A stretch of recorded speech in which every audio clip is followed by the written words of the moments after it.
دي النتيجة النهائية اللي عملناها في التصميم او في الفيديو اللي هتشوفوه دلوقتي. قبل ما نخش على الشرح على طول اعمل لايك وسبسكرايب وسيب لي كومنت اخر الفيديو قول لي اتعلمت ايه.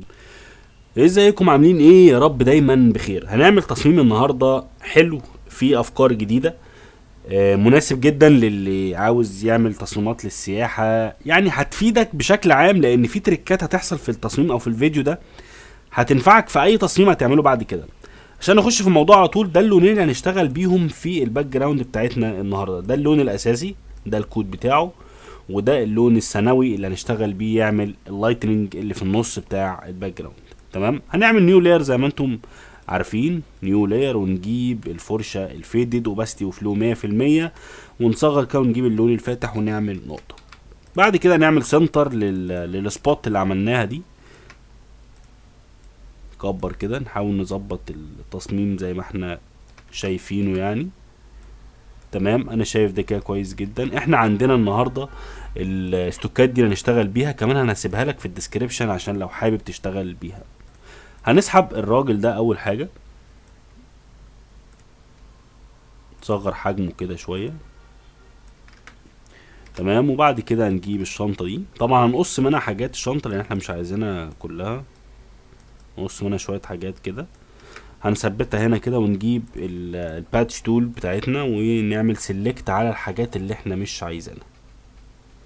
اهم حاجة ان انت تعمل السيلكت صح علشان ما يحصلش معاك دروب او حاجة. تمام، بعد كده وانا واقف على اللاير نفسه بتاع الشنطة هعمل لاير ماسك، ونعكس الماسك بكنترول حرف الاي عشان يعيد لنا الشنطة زي ما كانت الاول. بعد كده نخلي دي كونفيرت تو سمارت اوبجكت لان احنا كده تمام الشنطة معانا. ممكن نغير مكانها، عايزينه بقى يمين عايزينه شمال براحتنا، بس خلينا نرتب الحاجات الاول وبعد كده نبدأ نشتغل في الهندلة بتاعة التصميم بتاعتنا. هنجيب الهيدفون دي، نصغر حجمها كده شوية. احنا عايزين نعمل زي رولت كده او حاجة طايرة حوالين الراجل ده. ونجيب اللابتوب، يعني كأن الراجل بيشتري حاجات كده للسفر مثلا، بيشتري حاجة اونلاين، الكلام الجميل دوت. تمام، لازم يبقى في سيمترية بين كل إيليمنت والتاني عشان يطلع الموضوع شكله اوقع يعني. ممكن نجيب بقى معانا التليفون ده. تمام، هنعمل سيلكت على الاربع عناصر دول ونحاول نكبر حجمهم مع بعض بحيث ان الموضوع يبقى مظبوط معانا. تمام، معانا ايه تاني؟ معانا الطيارة الصغيرة دي، هنجيبها كده هنا، ندوس كليك يمين عليها وندوس فليب هوريزونتال عشان يقلب اتجاهها. نحطها مثلا في الحتة دي هنا كده مثلا. تمام كده بشكل عام انت حطيت الاليمنت بتاعتك مظبوط. هنحاول بقى نظبط كل حاجة. في البداية هنخلي دول زي ما هما وهنعمل جروب او هنعمل اول فلتر فوق اللي هو الكالر لوك اب. اهم فلتر ممكن تشتغل بيه بعد الكاميرا رو هو الكالر لوك اب، لانه بيعمل توازن في كل حاجة تخص الالوان على التصميم بتاعك، واحنا حاطينه فوق هنا خالص عشان يبقى يطبع اللي هيحصل او السيتنج اللي هنعملها فيه على كل الاليمنت اللي موجود. هنيجي هنا وننزل كليكتين كده، بصوا ده كده قبل، ده كده بعد. تمام، هنجيب معانا color balance، نحاول نظبط التصميم بتاعنا، نفتحه سنة او يعني نشتغل فيه زي ما احنا شايفين صح. طبعا انت لازم تجيب للاخر كده على الازرق مثلا او الاصفر بحيث تشوف درجة اللون كلها عاملة ازاي. تمام، خلينا هنا كويس، ونفس الكلام هنا. تمام، لذيذ جدا. هاجي بعد كده اعمل سنة كيرفز، نكبر من هنا سنة، نفتح الدنيا شوية، لذيذ جدا. هنحط دول كلهم في جروب ونسميه مين افكت بحيث ان ده كله بيطبع على الصورة بتاعتنا. هنيجي نعمل بعد كده الشادوز والحاجة بتاعت الكرسي وبتاعت العناصر اللي موجودة دي. هاجي هنا مثلا عند الراجل ده اول حاجة، واجي تحت منه اديله نيو لاير واحطه كده في جروب عشان اعرفه، واكتب مان مثلا. واجي عند النيو لاير ده اجيب الفرشة الفيدت والاوباسيتي وفلو. الاوباسيتي بتاعي 100%، الفلو بتاعي 10%، واجيب الفرشة بتاعتي واخليها بالمنظر ده. بعد كده هاجي اعمل الشادو بتاعي، هصغر كده حجم الفرشة شوية وابدأ اعمل الشادو اللي انا شايفه مناسب للعناصر اللي هشتغل بيها. طبعا اي حاجة لازقة في الارض لازم تبقى الشادو بتاعها قوي، وكل ما بتبعد بيبدأ الشادو بتاعها يخف. تمام. ممكن نعمل حاجة لذيذة برضو هنا كده، بحيث يبقى فيه شادو خفيف كده برضو عشان نبين الواقعية بتاعت الاليمنت بتاعنا. هاجي بعد كده على الطيارة دي، هنزل تحت منها واعمل نيو لاير، واجيب نفس الفرشة بس هنا هزود شوية الفلول 20%، وهاجي تحت الطيارة هعمل افكت كده تقيل شوية. تمام. ونيجي عند الشنطة برضو نعمل نيو لاير تاني، ونعمل الشادو بتاعنا. زي ما انتم عارفين دايما لازم الافكت او الحاجة اللي لامسة الارض لازم تبقى الافكت بتاعها عالي جدا، وكل ما بتبعد كل ما الافكت يخف. ليه الكلام ده؟ عشان يبين واقعية الحاجة اللي انت بتشتغل عليها. نزود هنا شوية كده. تمام. دول كده الافكتات بتاعتنا. نعمل سيفنج للموضوع ده. نعمل ايه تاني؟ حاسس ان احنا ممكن نزود حاجة هنا كده.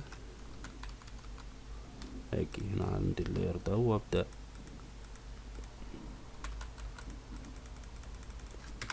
تمام. همسك لاير بقى اشتغل عليه شويه في الافكت بتاعه. يعني هنزل هنا مثلا كيرفز الاول على الراجل ده، بحيث ان انا عايز افتحه او اغمقه براحتي، بحيث يبقى الوانه متناسقه يعني مش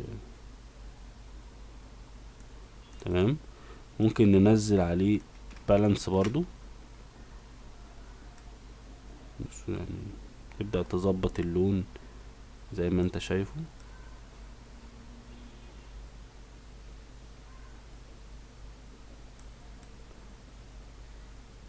تمام. ممكن نديله كاميرا رو، نخش على فلتر كاميرا رو. هقول لكم على تريكه برضو في الكاميرا رو جميله. اول ما تفتح الكاميرا رو هيجي لك الثلاث ايقونات اللي تحت دي، هتدوس على حرف الواي ده هيعمل لك دوبليكيت لللاير. ايه الدوبليكيت دوت؟ ده قبل وده بعد. يعني انا جيت افتح هنا، بصوا ده اللي هيتطبع عليه وده الاساسي بتاعي. تمام كده فهمنا الفكره بتاعته ماشيه ازاي. نبدا نظبط الالوان، الاسود يبقى اسود، الغامق يبقى غامق، الشادوز كده، يعني نظبط الدنيا بتاعتنا شويه. ونيجي هنا برضو دوس اوكي. لذيذ جدا. انا شايف ان كده كويس جدا بصراحه. ممكن نعمل ايه تاني؟ ممكن نشوف الساتوريشن شويه. طيب لذيذ. ممكن اخفف بس شويه الاوباسيتي او اللي هو البرايتنس بتاعتنا. تمام. تمام. وبعد كده نجيب الموبايل دوت، مش عارف بقى نكبر الصورة. انا عايز اعمل شكل كرياتيف كده حلو. ممكن ماشي لذيذ. بعد كده انا قلت لكم على الخطوة دي قبل كده بس هعيدها لكم تاني.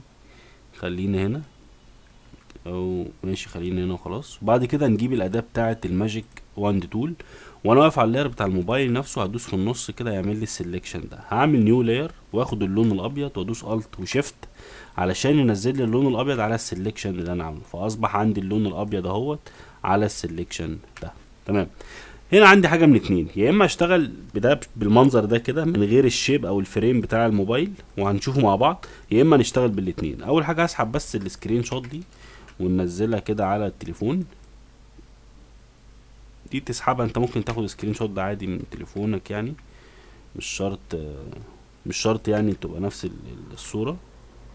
عايزين بس نوضح الفكرة، عايز بس نشوف مكان كويس ليها. ممكن نعمل ايه تاني يعني؟ نحاول نظبط الصورة على قد ما نقدر.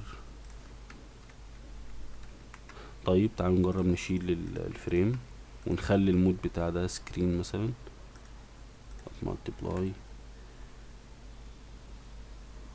بنحاول نلعب في المود، بس طبعا مش هيدينا افكت كويس غير على اللونين اللي في الظهر. لو هو فوق الاليمنت كلها هيدينا افكت احسن. المهم خلينا زي ما احنا.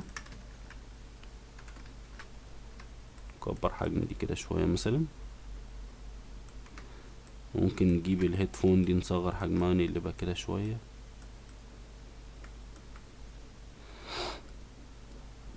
تمام. ممكن كمان نعمل ايه، ممكن نيجي عند الموبايل ده، نيجي من تحت نديله افكت الشادو بتاعه قصدي.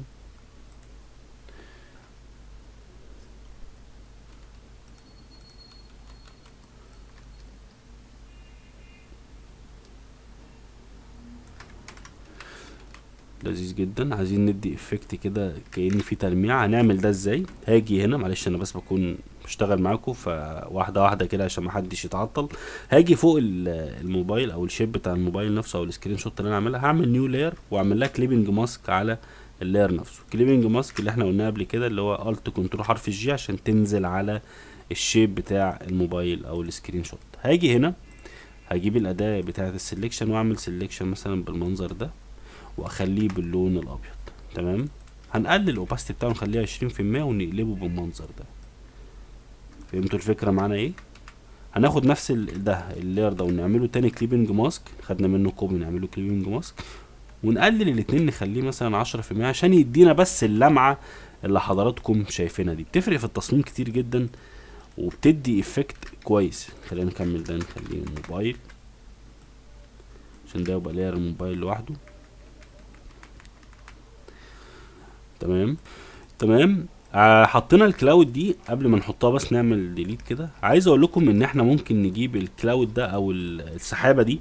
هتخش على جوجل عادي وتكتب كلاود اوفرلاي. اوفرلاي يعني باك جراوند بتاعتها سودا. هنسحب الاليمنت دي. طبعا كل الكلام ده انا هسيبه لك في الديسكريبشن. تمام. هسحبها بالمنظر ده واحطها فوق خالص واخلي المود بتاعها سكرين عشان يطلع معايا بالمنظر ده. طبعا الكلاود بتدي روح للتصميم بشكل كبير جدا وهتفرق معاك في التصميم النهائي.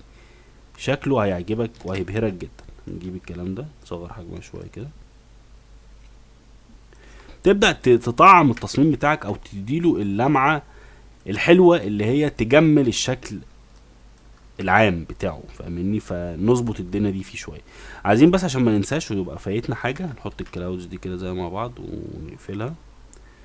الموبايل دوت انا شايف ان اللون بتاعه بلانك شويه يعني ابيض، فطبعا ده شكله مش لطيف خالص. هاجي نقف عليه كده ونجيب الاداه بتاعه الماجيك واند تول ونعمل سيلكت على المكان الابيض ده ونعمل لاير ماسك ونديله اللون الابيض بحيث يبقى احنا معانا لاير ماسك بنفس الحته البيضه دي. تمام. تمام. هاجي اسحب نفس السكرين شوت واحطها على اللاير ماسك اللي اتعمل ده عشان يديني بس الافكت او يعني يبقى الموضوع بتاعنا سلس وجميل ومتناسق مفيهوش مشاكل خالص. نبدأ نظبط كده السكرين شوت بتاعتنا. تمام. هاجي ادوس هنا كنترول واسحب كده لفوق الحتة دي ومن هنا زي ما انا دايس على كنترول اسحبه هنا ونخليه كده ونفس الكلام من هنا ونيجي هنا نعمل نفس الكلام بحيث يدينا الافكت اللي حضراتكم شايفينه ده. طبعا الاول كان كده دلوقتي كده، فطبعا دلوقتي افضل كتير. ممكن لو عايز تغير لون ونديله مثلا فوتو فلتر ننزله عليه نزود اللون كده ونخلي اللون مثلا اخضر ازرق زي ما احنا عايزين بحيث يدينا اختلاف عن التصميم او السكرين شوت الاولانيه. تمام. انا كده التصميم بتاعي اوفرول كده خلص. تمام. يعني انا شايف ان انا كده لا تمام قوي كده. هبدأ اسحب بقى كل الكلام ده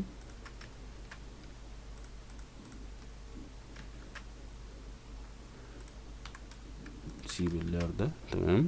نسحب الكلام الجميل بتاعنا ده ونظبطه على قد التصميم بتاعنا عشان يدينا الفاينل برودكت يبقى كويس. في حاجة ناقصانا هنا؟ انا مش شايف ان في حاجة ناقصانا. الموضوع لذيذ جدا. انا لو احط لوجو فوق بس خلينا نكتب التكست الاول. مثلا نكتب سفريتك الجاية معانا مثلا او يعني على حسب التكست اللي بتبقى عندك. الميزة في ان الشغل معانا او يعني الفيديوهات اللي بتعمل في الصفحة عندنا هنا انك انت يعني انا بشتغل معاك وانا مش محضر نوع الشغل اللي انا هشغله. يعني انا بشتغل معاك بكرياتيفيتي فقط لا غير. فبنبدأ انا وانت مع بعض او انا والمشاهد اللي معايا بنتكلم مع بعض نبدأ نفكر ونجيب التصميم او نجيب الفكرة واحنا شغالين عكس ناس تانية كتير. ممكن نجيب مثلا الفونت بتاع GESS ميديوم. تمام. نكتب سفريتك. اوكي. عايزين اوكي نعدل بس الكلام ده. نختار الفونت بتاعنا الجميل GSS. طبعا احنا كان بيطلب مننا نعدل اللغة عشان نكتب بالطريقة دي. سفريتك الجاية نخليها باللون الابيض طبعا.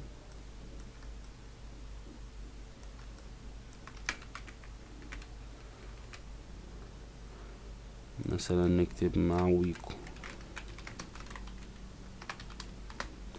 وندوس كل الكلام ده. انا هعمل حاجة دلوقتي يمكن في كتير بيقعوا فيها، انا عايز اخلي النقطة دي في الاخر على الشمال هنا مش في الاول. فانا هعمل ده ازاي؟ هقف على اللاير او التكست اللي انا كاتبها واجي عند كلمة او الايقونة بتاعت تايب، وبعد كده اختار language option، نختار ميدل ايست، وبعد كده نرجع تاني ونخليها رايت تو ليفت بالظبط عشان يطلع معانا بالمنظر ده في النهائي يعني او في الفاينل. طبعا الكلام ده بيفرق لو انت بتكتب باللغة العربية، لو هتكتب انجليش فخليه طبعا ليفت تو رايت عشان يبقى مظبوط معاك. هنحاول نجيب لوجو كده، مثلا نكتب لوجو ترافل، نجيب اي لوجو معانا كده، مثلا اي حاجة كويسة وخلاص. ممكن نختار ماشي، ممكن نشوف ده. اوكي، نسحب الكلام الجميل ده كده كله هنا، نصغر حجمه ونشيل الابيض اللي فيه ده خالص عشان ناخد اللوجو بس. طبعا اللوجو ده يعني مش اساسي، انا بس بعرفك انت ممكن تحط اللوجو هنا. مش عايزين ده خالص، ممكن مثلا نكتب ويجو بفونت بوبنز مثلا، يعني هيدينا الحاجة اللي احنا عاوزينها وخلاص. ترافلز، وكأن ده اللوجو بتاعنا. كبر الحتة دي، فكأنك كده انت عملت تصميم كامل شامل فيه كل حاجة انت محتاجها. قوي، اهتمامك بالتفاصيل الصغيرة اللي فيه هيفرق معاك جدا. طبعا انت لو معاك وقت تعمل حاجة احسن من كده، بس انا بشكل عام حبيت ان انا اديكم البريف دوت او اديكم الشكل ده بشكل عام كده. انت ممكن تعمل حاجة افضل من كده بكتير. اتمنى يكون الفيديو عجبك، ولو لسه المشكله بتاعه الماوس مش ظاهره انا صلحتها، بس لو لسه مش ظاهره يا ريت لو تبعتولي في الكومنت تقولوا لي مثلا اشتغلت او ما اشتغلتش ونظبط الدنيا مع بعض. شكرا لمتابعتك.